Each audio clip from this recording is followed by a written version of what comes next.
ॐ श्रीकृष्णपरब्रह्मणे नमः। श्रीमद्भगवद्गीता अथ द्वितीयोऽध्यायः। सांख्ययोगः।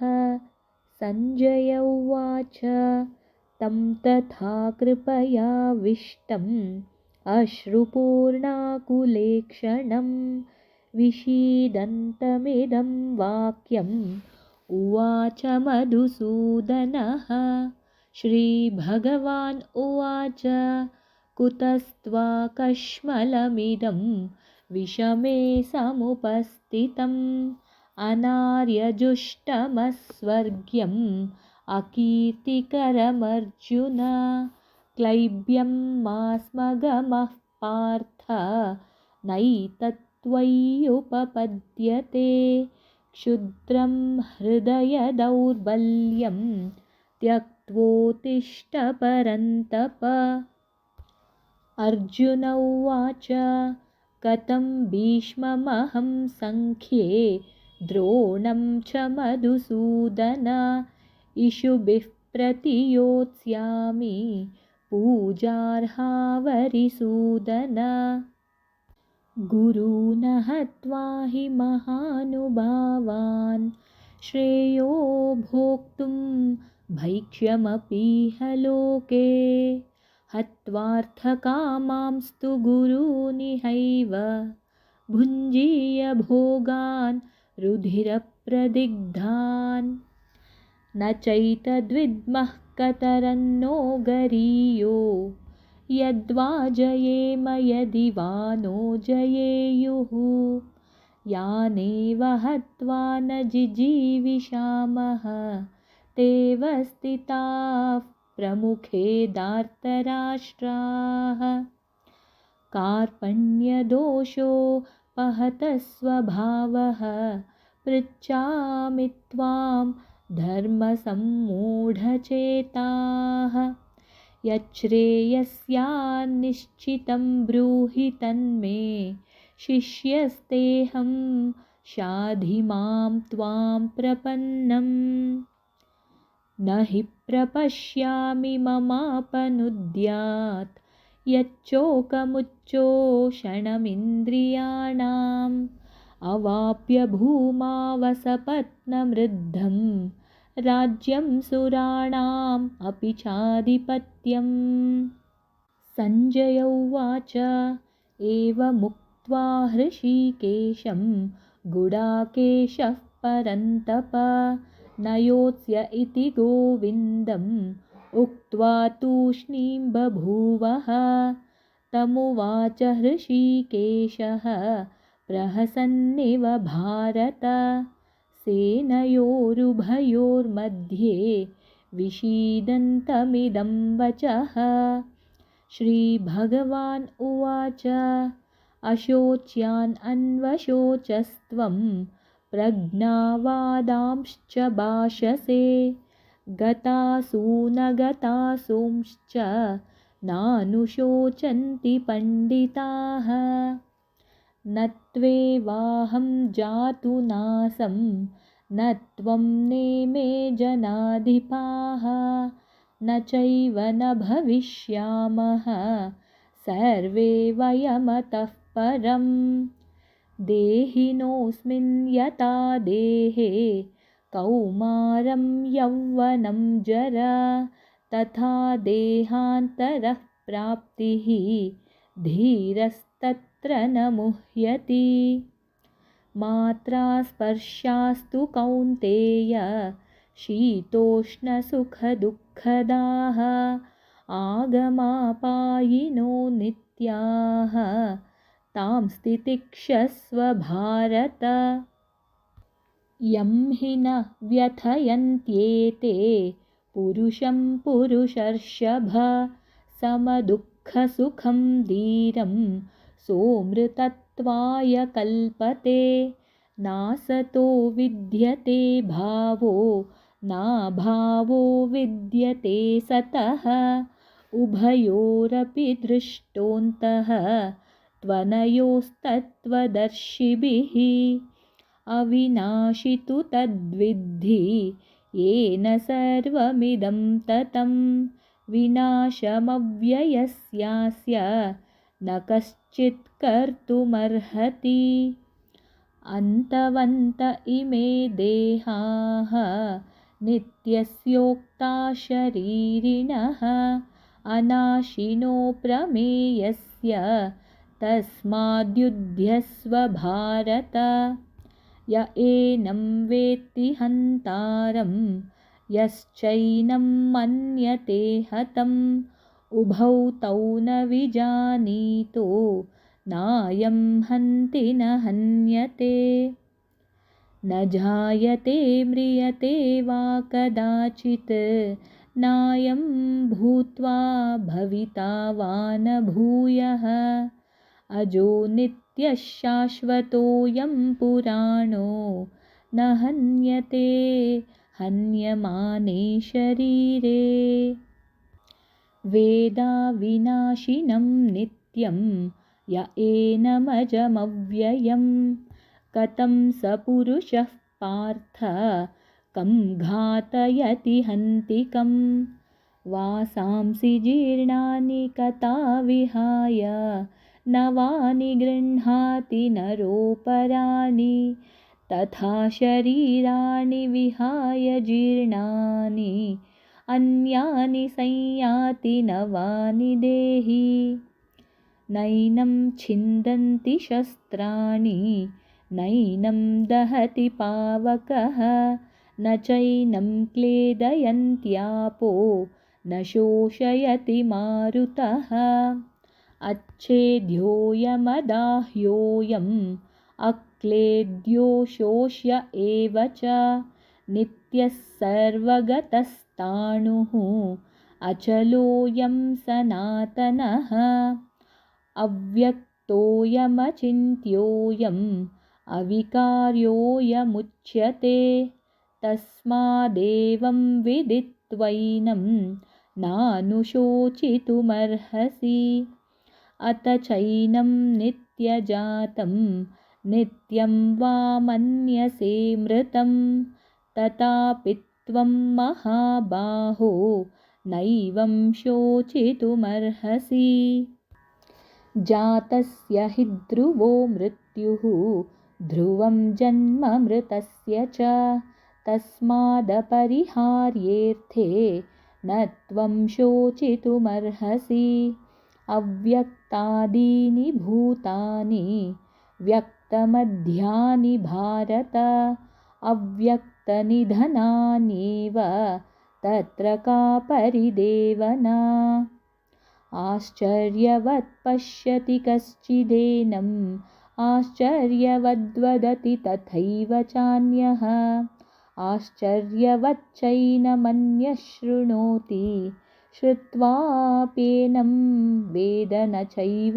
कश्चित् देही नित्यमवध्योऽयं देहे सर्वस्य भारत तस्मात् सर्वाणि भूतानि न त्वं शोचितुमर्हसि स्वधर्ममपि चावेक्ष्य न विकम्पितुमर्हसि धर्म्याद्धियुद्धाश्रेयोऽन्यत् क्षत्रियस्य न विद्यते यदृच्छया चोपपन्नं स्वर्गद्वारमपावृतं सुखिनः क्षत्रियाः पार्थ लभन्ते युद्धमीदृशम्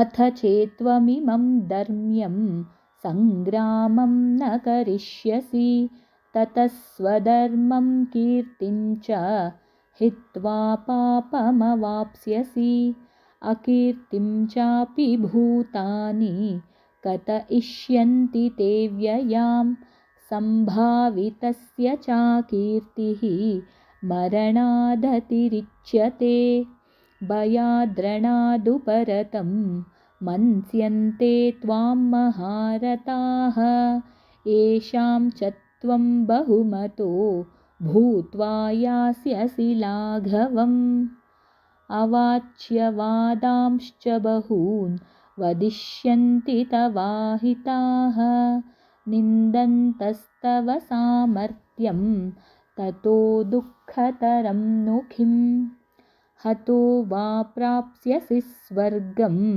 जित्वा वा भोक्ष्यसे महीं तस्मादुत्तिष्ठ कौन्तेय युद्धाय कृतनिश्चयः सुखदुःखे समे कृत्वा लाभालाभौ जयाजयौ ततो युद्धाय युज्यस्व नैवं पापमवाप्स्यसि येषा ते विहिता साङ्ख्ये बुद्धिर्योगे त्विमां शृणु बुद्ध्या युक्तो यया पार्थ कर्मबन्धं प्रहास्यसि नेहाभिक्रमनाशोऽस्ति प्रत्यवायो न विद्यते स्वल्पमप्यस्य धर्मस्य त्रायते महतो भयात् व्यवसायात्मिका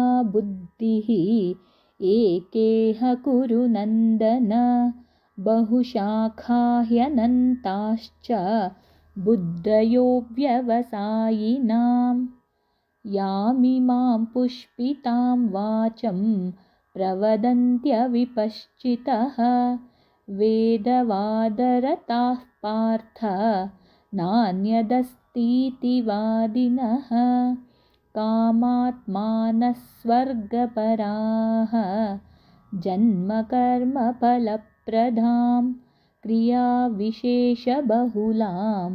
भोगैश्वर्यगतिं प्रति भोगैश्वर्यप्रसक्तानां तयापहृतचेतसां व्यवसायात्मिका बुद्धिः समाधौ न विधीयते त्रैगुण्यविषया वेदाः निस्त्रैगुण्यो भवार्जुन निर्द्वन्द्वो नित्यसत्त्वस्थो निर्योगक्षेम आत्मवान् यावानर्थ उदपाने सर्वतः सम्प्लुतोदके तावान् सर्वेषु वेदेषु ब्राह्मणस्य विजानतः कर्मण्येवाधिकारस्ते मा फलेषु कदाचन मा कर्मफलहेतुर्भूः मा ते सङ्गोऽस्त्वकर्मणि योगस्थ कुरु कर्माणि सङ्गं त्यक्त्वा धनञ्जय सिद्ध्यः सिद्ध्यो समो भूत्वा समत्वं योग उच्यते दूरेण ह्यवरं कर्म बुद्धियोगात् धनञ्जय बुद्धौ शरणमन्विच्छ कृपाणाः फलहेतवः बुद्धियुक्तो जहातीह उभे सुकृतदुष्कृते तस्माद्योगाय युज्यस्व योगकर्मसु कौशलम् कर्मजं बुद्धियुक्ता हि फलं त्यक्त्वा मनीषिणः जन्मबन्धविनिर्मुक्ताः पदं गच्छन्त्यनामयम् यदा ते मोहकलिलं बुद्धिर्व्यतितरिष्यति तदा गन्तासि निर्वेदं श्रोतव्यस्य श्रुतस्य च श्रुतिविप्रतिपन्ना ते यदा स्थास्यति निश्चला समाधावचला बुद्धिः तदा योगमवाप्स्यसि अर्जुन उवाच स्थितप्रज्ञस्य का भाषा समाधिस्तस्य केशव स्थितदिः किं प्रभाषेत किमासीत व्रजेत किम् श्रीभगवान् उवाच प्रजहाति यदा कामान् सर्वान् पार्थमनोगतान् आत्मन्येवात्मना तुष्टः स्थितप्रज्ञः प्रज्ञस्तदोच्यते। दुःखेष्वनुद्विग्नमनाः सुखेषु विगतस्पृहः वीतरागभयक्रोधः स्थितधीर्मुनिरुच्यते। यः सर्वत्रानभिस्नेहः तत्तत्प्राप्य शुभाशुभं नाभिनन्दति न द्वेष्टि तस्य प्रज्ञा प्रतिष्ठिता। यदा संहरते चायं कूर्मोऽङ्गानीव सर्वशः इन्द्रियाणीन्द्रियार्थेभ्यः तस्य प्रज्ञा प्रतिष्ठिता। विषया विनिवर्तन्ते निराहारस्य देहिनः रसवर्ज्यं रसोऽप्यस्य परं दृष्ट्वा निवर्तते। यततो ह्यपि कौन्तेय पुरुषस्य विपश्चितः इन्द्रियाणि प्रमाथीनि हरन्ति प्रसभं मनः। तानि सर्वाणि संयम्य युक्त आसीत मत्परः वशे हि यस्येन्द्रियाणि तस्य प्रज्ञा प्रतिष्ठिता। ध्यायतो विषयान् पुंसः सङ्गस्तेषूपजायते सङ्गात् सञ्जायते कामः कामात् क्रोधोऽभिजायते क्रोधाद् भवति सम्मोहः सम्मोहात् स्मृतिविभ्रमः स्मृतिभ्रंशात् बुद्धिनाशो बुद्धिनाशात् प्रणश्यति। रागद्वेषवियुक्तैस्तु विषयानिन्द्रियैश्चरन् आत्मवश्यैर्विधेयात्मा प्रसादमधिगच्छति। प्रसादे सर्वदुःखानां हानिरस्योपजायते प्रसन्नचेतसो ह्याशु बुद्धिपर्यवतिष्ठते। नास्ति बुद्धिरयुक्तस्य न चायुक्तस्य भावना न चाभावयतः शान्तिः अशान्तस्य कुतः सुखम्। इन्द्रियाणां हि चरतां यन्मनोनुविधीयते तदस्य हरति प्रज्ञां वायुर्नावामिवाम्भसि। तस्माद्यस्य महाबाहो निगृहीतानि सर्वशः इन्द्रियाणीन्द्रियार्थेभ्यः तस्य प्रज्ञा प्रतिष्ठिता। या निशा सर्वभूतानां तस्यां जागर्ति संयमी। यस्यां जाग्रति भूतानि सा निशा पश्यतो मुनेः।